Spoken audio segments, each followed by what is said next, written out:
Le guide de l'auto. On disait à la blague chronique Stellantis, mais évidemment, quand le véhicule dont tu vas nous parler a été créé, Stellantis n'existait pas encore. Il y a eu depuis, il y a eu FCA, il y a eu Cerberus, il y a eu tout ce que tu voudras comme entreprises qui ont suivi. À cette époque-là, ça s'appelait juste Chrysler Corporation. Avec les plans produits qui se succèdent chez Stellantis, on parle régulièrement de l'introduction sur le marché nord-américain d'une camionnette compacte baptisée Rampage, moitié voiture, moitié camion. Mais si l'on attend encore de voir le modèle final arriver chez nous, le nom devrait par contre rappeler quelque chose à ceux qui ont connu les années 80. Quelles sont les origines de la Rampage chez Dodge, Hugues? Alors, suite à la lettre d'une femme de fermier qui demandait en 1932 un véhicule pour aller à l'église le dimanche et pour amener nos porcs au marché le lundi, l'ingénieur australien Lewis Bent développa un véhicule qui combinait l'avant d'une auto classique avec l'arrière d'une camionnette. En 1934, le Ford Coupé Ute, coupé utilitaire, ou Ute tout court, était né.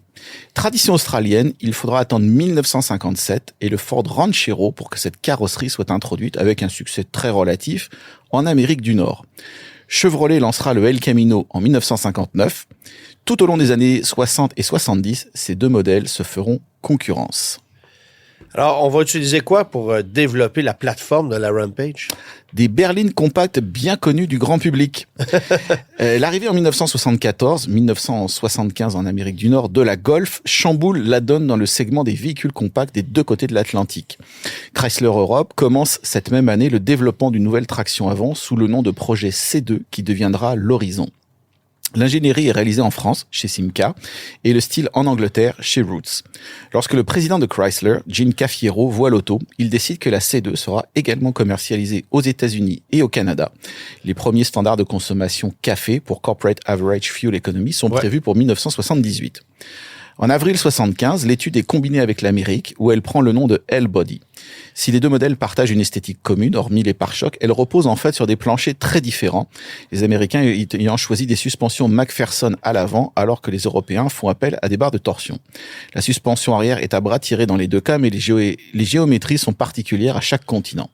Les Dodge Omni et Plymouth Horizon sont lancés pour le millésime 78. Ce sont des modèles extrêmement importants pour Chrysler pour deux raisons.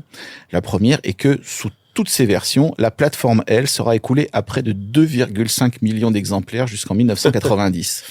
La seconde est qu'elle amènera la traction avant chez Chrysler Amérique juste avant que les filiales européennes ne soient vendues à Peugeot en août 78. Et c'est une technologie fondamentale qui servira de base aux K-Cars qui sauveront tout simplement la compagnie. Bon, il va y avoir des dérivés, évidemment, de ces voitures-là, Horizon et Omni. Là. Effectivement.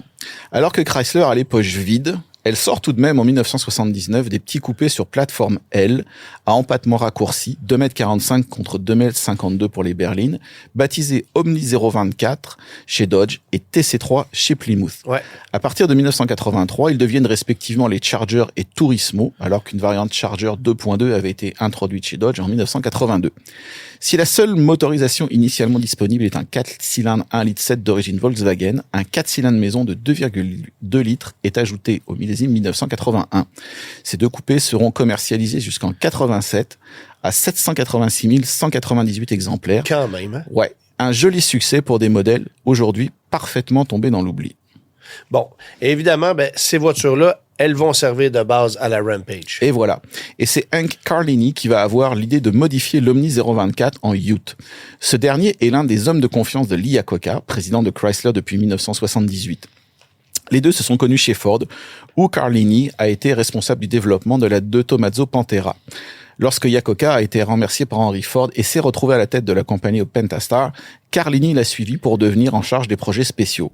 Les deux se fréquentaient hors du travail puisque ce dernier faisait partie du cercle de poker de Iacocca qui se réunissait tous les vendredis soirs.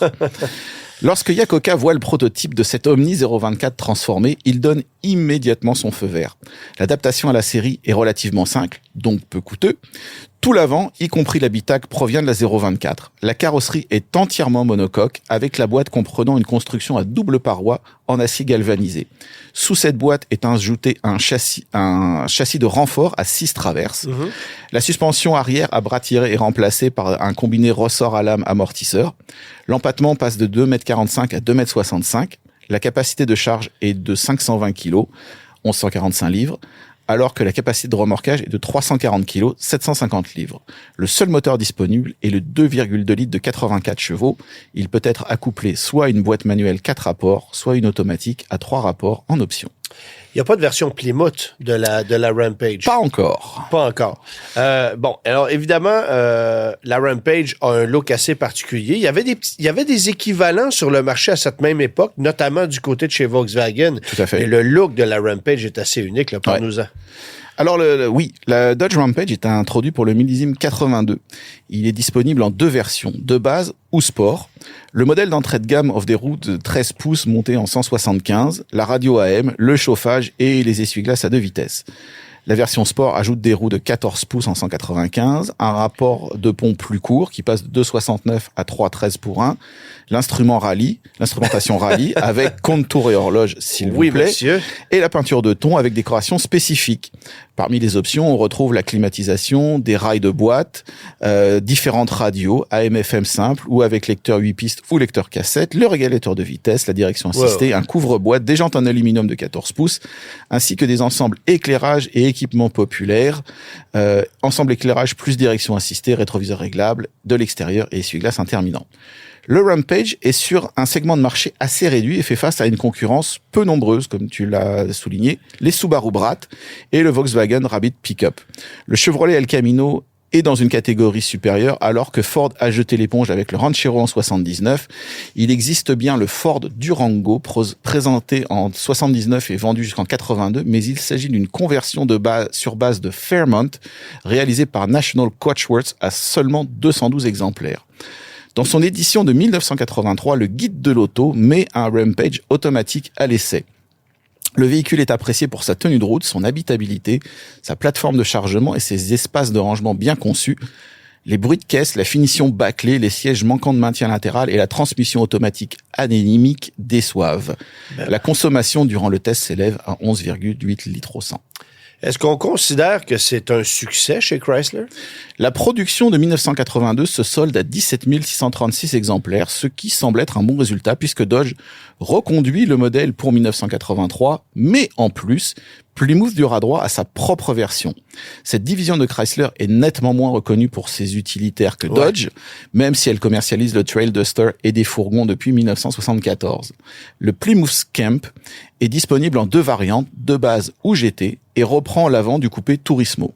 Malheureusement, ce modèle passe totalement inaperçu et seulement 3564 exemplaires seront fabriqués.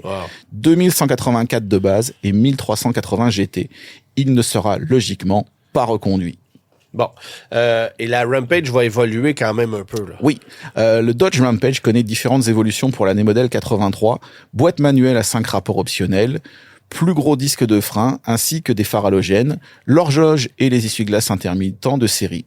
La version Sport devient 2.2, ce qui est déconcertant puisque tous les Rampage ont un 2.2. La production baisse à 8033 exemplaires, probablement à cause de la concurrence du Scamp. Le millésime 84 voit un léger restylage de la calandre qui intègre dorénavant 4 phares.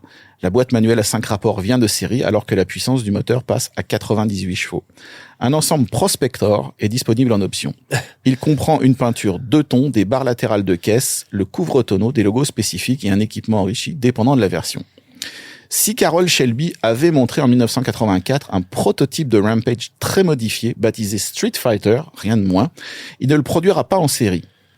Ce sont des concessionnaires Dodge de Californie qui vont assurer la conversion de 218 Rampage en Shelby Rampage en installant le faciès avant, les roues de 15 pouces et la décoration des Charger Shelby. L'équipement de base comprendra également la direction assistée, l'air conditionné et le régulateur de vitesse. Le millésime 1984 se termine avec 11 732 exemplaires produits. Et évidemment, la Shelby Rampage n'a pas droit à la mécanique de la Non. Shelby. Ça demeure la même motorisation. Ouais, c'est juste esthétique. Bon. Pourquoi est-ce que le Rampage s'arrête là? Parce que c'est quand même un véhicule qui se vend relativement bien. Et oui, en fait, c'est pour une raison très simple. L'usine de Belvedere, dans l'Illinois, tourne à plein régime et assembler ce modèle un tout petit peu trop spécial ralentit les cadences. À ce moment, Chrysler a connu un redressement spectaculaire, la compagnie a les poches pleines et compte bien se les remplir encore plus. Alors, plus de Rampage. Alors, ça a duré 3 ans et ça s'est Exactement. arrêté là. Merci, Hugues.